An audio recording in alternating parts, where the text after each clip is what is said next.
guys, welcome back to the Mystic Primrose podcast.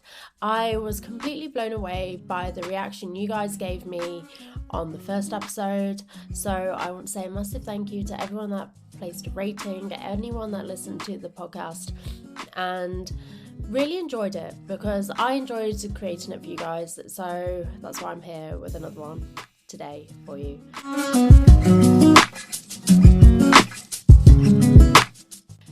So today we are going to be talking about spooky season, obviously, the fact that it's almost Samhain, Mabon has just been, it's literally the best time of the year in my opinion, and I'd like to think you guys are thinking the exact same too, because who doesn't want pumpkin spice lattes? Who doesn't want to go to pumpkin patches? Who doesn't want to go for walks in autumnal forests with cozy jumpers and your dog or your family? Like, name a better thing to do. Exactly, I didn't think you could. So today we're going to be talking about that, and I'm also going to be answering a few questions that you guys had, as I did put over on my Instagram. If there's anything you want me to touch on with the next episode, I will do so at the start. So without further ado, let me get my questions and we'll go through what you guys have been asking me. Okay, so the first question was, when you're in a funk, how do you get into a headspace to raise your vibrations? Spells with good funky... I'm not too sure. So I'm just assuming that how to get yourself out of a bad headspace into a good one. And honestly, I can relate to this question quite a lot recently. So I've not had the easiest of weeks. Without going into too much detail, let's just say there's been a little bit of heartbreak, but we roll with it, we keep going, we don't let anything stop us. So what I have done this week to put myself in a better mood and to kind of just lift my spirits, because at the start I was very much, I don't know if you guys could tell on my Instagram, but I've been struggling a little bit, hence why it's been a little bit quieter than usual. So without me going off and rambling, let me tell you guys how I have picked my spirits back up, how I've got myself back into the swing of things and just get my life back on track. So first thing, obviously witchcraft. I have done a variety of different spells this week, so including I have done some cleansing shower rituals, obviously a lot of meditation, a lot of walking, a lot of journaling and things like that, just to kind of like let go of any negativity or any bad thoughts or anything I had, just so I can get myself in a better headspace. So let's start off with a shower ritual on how to raise your vibrations, and I'll give you a little walkthrough on what you can do. I'll try and not make it last forever, but I get a little bit excited and passionate about these subjects, so be warned. I will put a timestamp down if you want to skip the amazing shower ritual for cleansing negative vibes. Anyway, so let's set the scene. You have come back, let's say from work, and you've had a really hard, draining day, and it's been full of negative people. It hasn't necessarily gone your way, and you kind of just like, you're fed up, if that makes sense, and your energy is low and everything. So what I do is I come back, I work from home, so I don't come back. Anyway, so I would start off by sitting down and doing a few minutes of a guided meditation. I don't really have any specific ones that I go to. I tend to find ones that look good on Spotify and just go with that. And if it's a bit meh as I'm going through, I'll maybe change it up a bit. So I will go through a quick guided meditation. This could be a chakra or a cleansing one. So it works through your body from the bottom up, removing all negative energies and kind of just getting yourself in a good mindset. So once I've spent some time doing that, I will then set up my ritual shower. last year I had quite a few of these showers, and let's just say it ran up my electricity bill, my water bill, quite a lot. So do bear that in mind, but at that point I'm like, it's for my mental health. I will sit in the shower for hours if need be. Anyway, so let's set the scene. I tend to turn off the lights and only use candle lights. So I will get a few candles. These can be tea lights, these can be bigger candles. It doesn't really have to be anything specific. I will dot them around in my bathroom. I will then get hold of either some incense or Palo Santo, or both if I feel like I need a super cleanse. So to start off with, I will light my incense, get the room all like smoky and that side of things. I will sometimes add in some essential oils into the shower.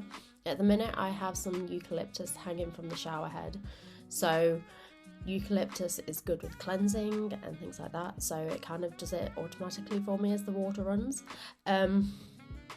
I will then burn some Palo Santo and get myself in a bit of a meditative state, as well as putting on some Viking meditation. Now, I don't know if you guys know by now, I'm Norse pagan, and I absolutely love Viking meditation and like war drum music, because it kind of just gets me in my like divine feminine power, and I feel so empowered and so like in control of my life when I listen to it.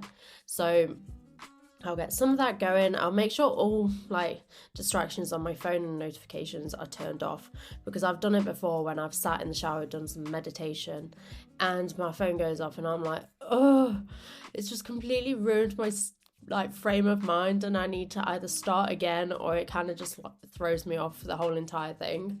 So what I do is I make sure it's all turned off, and then I will sit in the shower and pretty much just meditate, and imagining all of like the negative energies going down the drain.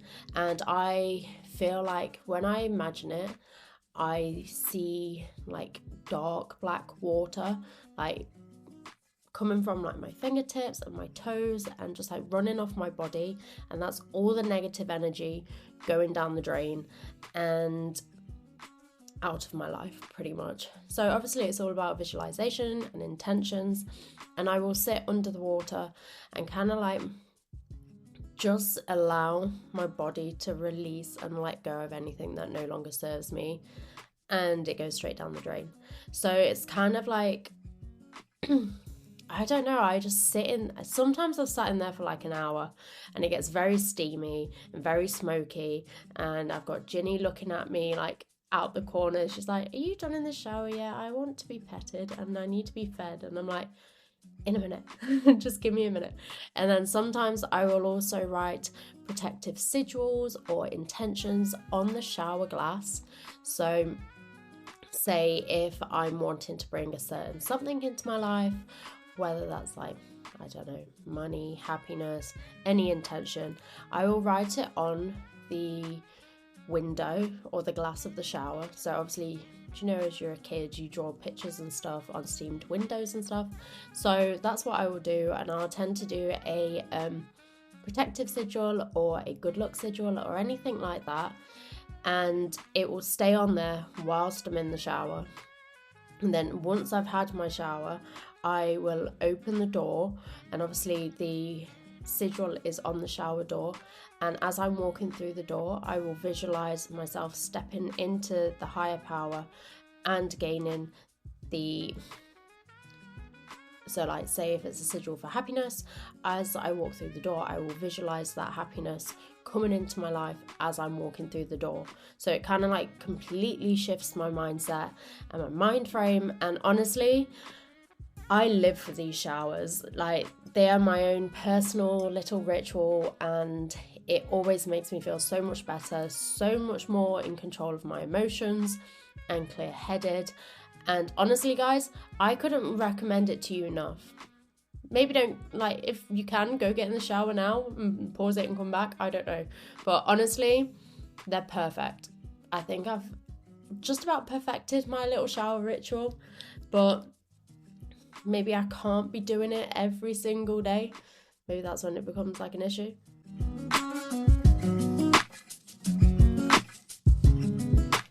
Okay, so once I've had my shower, depending on what I'm doing afterwards, I'll either maybe do a bit of meditation just as I get out, or a bit of like mindfulness yoga, or honestly, it's however I feel at the time. I kind of just go with the flow with it. So that's my main go-to way of getting myself out of a bit of a rut when I'm struggling or I'm feeling a bit like sad and down. So I will sit there and do my little meditation, and it always puts me in a better mood. Okay, on to the next question. I know there's quite a few, so I'll just go through a couple more just before getting into the spooky season of Halloween. So I've had a question about my hair. So as I'm sure most of you are aware that do follow me on Instagram, I do have dreadlocks.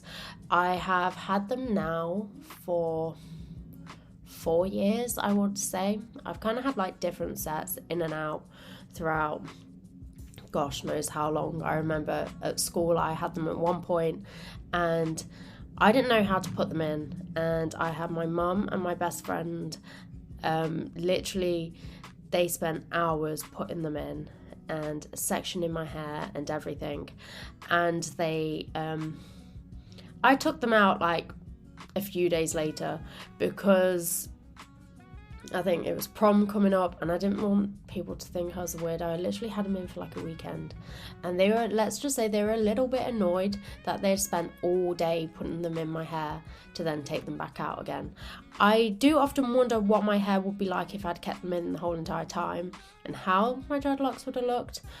I don't know if they'd have looked very good, I'll be honest, but since then I've put like little ones in here and there, and then I think it was around lockdown I was like, you know what, I've always wanted dreadlocks, why am I holding it off any longer? And I've just been drawn to it. So my hair has been locked up for 4 years now, and they're actually starting to get really long and annoy me a little bit because I just end up like sitting on them. There's been times, it's so embarrassing. I've been in the gym once and when I first put these in, I had some like extensions at the bottom, and I've just about grown them out now. And there's been a couple of situations where I've sat on my hair in the gym and caught one of the extensions and literally ripped the extension off my head, and there's just like a random dreadlock on the floor, and I'm just like, oh my gosh, this is so embarrassing. So maybe would do a haircut at some point, because they're getting so long and they're really heavy, especially when they're wet. Like, obviously I wash my hair like normal people.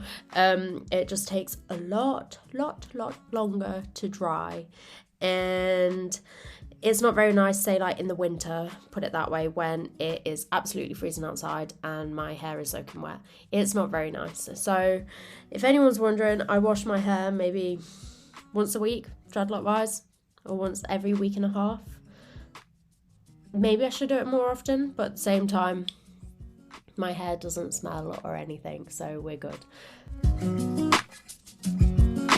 I actually really like filming these podcasts. I can sit here in my pajamas, not really get dressed, or in my gym wear, and drink coffee and talk random shit. So I'm glad you guys are loving my podcasts.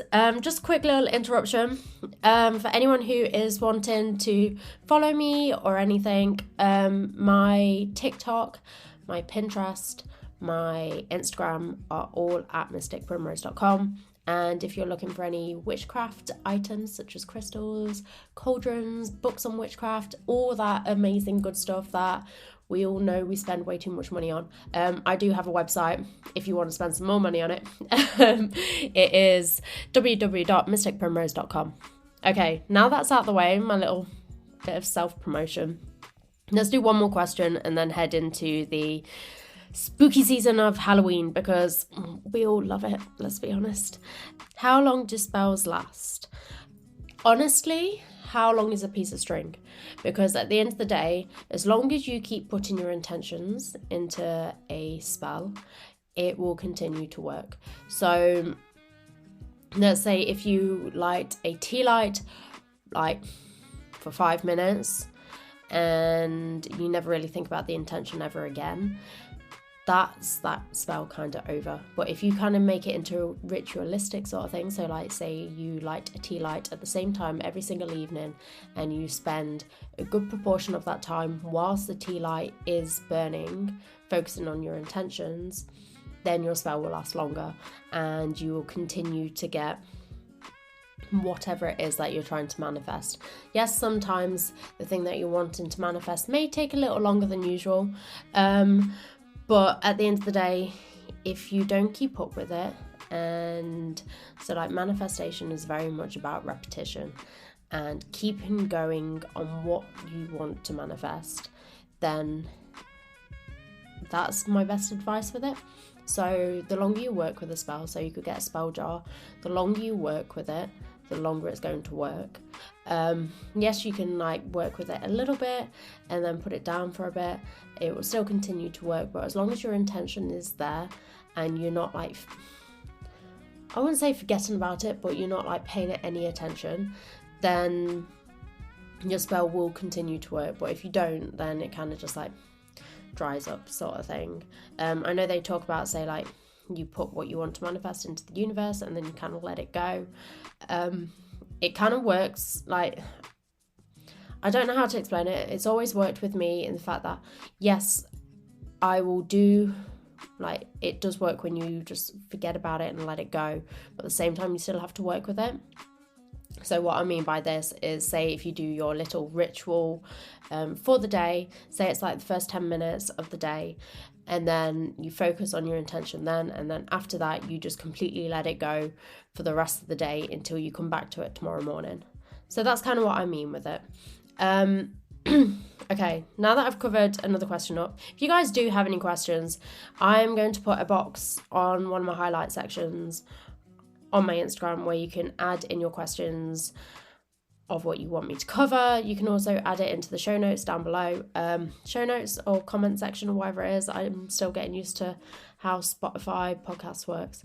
So there'll be somewhere where you can ask your questions and I will do my best to answer them every single episode. Okay, so what you guys have probably been waiting for is spooky season, witchcraft, Halloween, and all of that good stuff. I could honestly talk about this forever. So let's see how long this podcast lasts. So if you haven't already, go get yourself a coffee, a pumpkin spice latte. I've got mine here. It's just normal black coffee because I've run out of pumpkin syrup. I need to get some more. I'm going through it way too quickly though. It's kind of bad. I won't admit it.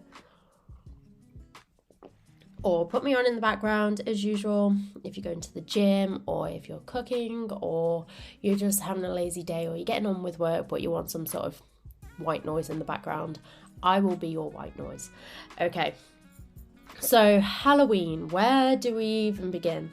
The time where the veil between our world and the spirit world is at its thinnest. This is when witchcraft and your spells is like the most powerful time to manifest what you want, because I don't know if it's just me, but especially people who are in tune with things like witchcraft and spirituality, I can sense like the magic in the air around this time of year, and there's like a spookiness about it. There's like some unknown feelings. I don't know whether it's like the wind or the colder nights or anything. I just get a sense of magic in the air when it comes to this time of year. I've asked people that I'm friends with and they're like, Lily, what are you on about? I'm like, I don't know, I can just feel it. Let me know if you guys are the same. You can feel like the spookiness in the air and like the air changing, the wind changing. If you know what I mean, you know what I mean. Okay, so origins of Halloween. Halloween is, let's say, a commercialized version of Samhain. Samhain is when the veil between our world and the spirit world is at its thinnest, and it also marks the new year for the witches. So it's when the wheel of the year has gone all the way around, and it's kind of like New Year for the witches. So Samhain is a time of year where the boundary between the living and the dead is at its thinnest, and spirits can cross over into the physical world. So this means anything with like ancestral magic, ancestral, I almost said ancestral then, bloody hell, ancestral, so with your ancestors, and people that have passed away in your family, now is an amazing time to reconnect with them. So you could create a dumb supper, which is pretty much where there's different ways you can do it, but it's essentially where you have a meal and you welcome in lost loved ones. So you could place an extra placemat at the table for whoever it is that you have like lost this year or lost in previous years and you want to reconnect with them. You can pretty much just invite them into your home and you can do rituals to help with this. I would maybe, if it comes to say you're trying to get in some sort of contact with lost loved ones, to maybe do some sort of like protection circle around your house, just in case we have any unwanted visitors, because we don't really want that. So maybe like a protection like circle of salt all the way around your apartment or across the front door of your house, and you say pretty much the only people that I'm allowing in are X, Y, and Z. Anyone else can fuck off, essentially. So you can do a dumb supper, or you could write a letter to them. You could burn it and set it off to the wind and allow the universe and the wind to carry the ashes to that person so that they know they're thinking about you. Okay. I want to say Halloween has very much been commercialized. Like, obviously it was called Samhain, it still is, but there's nothing wrong with joining in and going trick-or-treating and things like that. But at the same time, I feel like I'd prefer to do it either side of Halloween, Samhain, and pretty much just spend Samhain doing anything witchy possible and then go trick-or-treating like the day before or day after. But then again, people won't be expecting you knocking on the door that day. It's up to you, however you want to spend your evenings. Okay, let's get into, instead of going off on a bit of a random tangent, let's get into the origins of Halloween. If you've not realised by now, I don't really plan out these podcast episodes. I kind of just talk and ramble and let you guys listen. So, origins of Halloween. So, Halloween is celebrated on the 31st of October. That's the same as Samhain, and it is celebrated as the Witch's New Year. So it is a powerful milestone on where days are getting shorter and nights are getting longer, and it's a time to really buckle down and focus on yourself and kind of go within yourself instead of trying to create new goals and things like that. But at the end of the day, if you want to do something, go for it. I'm not stopping you. There's nothing really bad about it.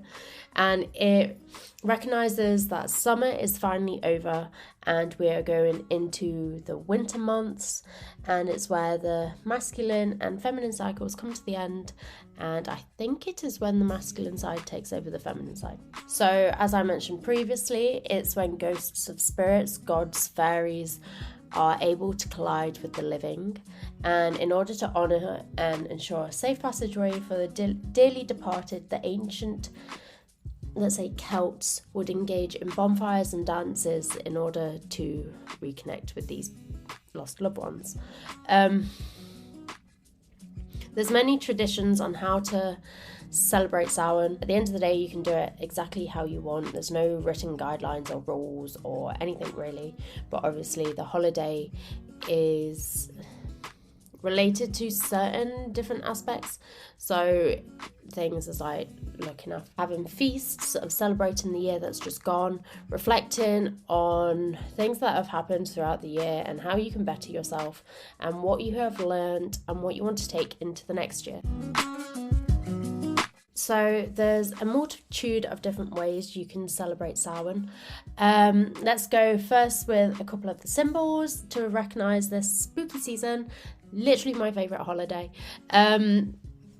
So colours would include blacks, browns, yellows, purples, golds, silver, reds, all autumnal colours. Foods would be things like apples, pumpkins, cider, dark wines, pears, and root vegetables. If you've got a pen and paper, feel free to make notes. Crystals include smoky quartz, amber, obsidian, because it's a very protective stone, which is kind of perfect this time of year, especially when the veil's at its thinnest. Pyrites, carnelian, and turquoise. Symbols obviously include the ones that are related to Halloween, which is bats, cats, blackbirds, and things such as cauldrons, and obviously witches, because you can celebrate Samhain in a multitude of different ways. So you can do your typical creating a jack-o'-lantern or carving a pumpkin. This often, I think I read somewhere, often represents, if you place it by your door, it welcomes in your lost loved ones, but at the same time it works as a ward against unwanted spirits and evil things coming into your house. So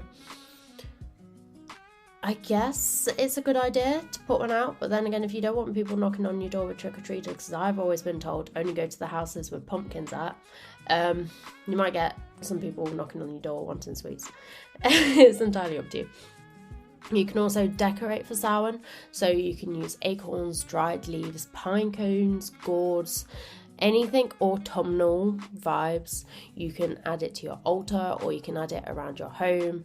And let's just say I have probably spent too much time in HomeSense and walking around forests collecting random acorns and things and just cluttering my house with it, but at the same time it makes me happy. I don't care. Popular Samhain foods include pumpkin pies, apples, ciders, roasted meats, roasted vegetables, cinnamon. You could create a simmer pot, which could have apples, oranges, allspice. What else could we whack in there? I've said apples.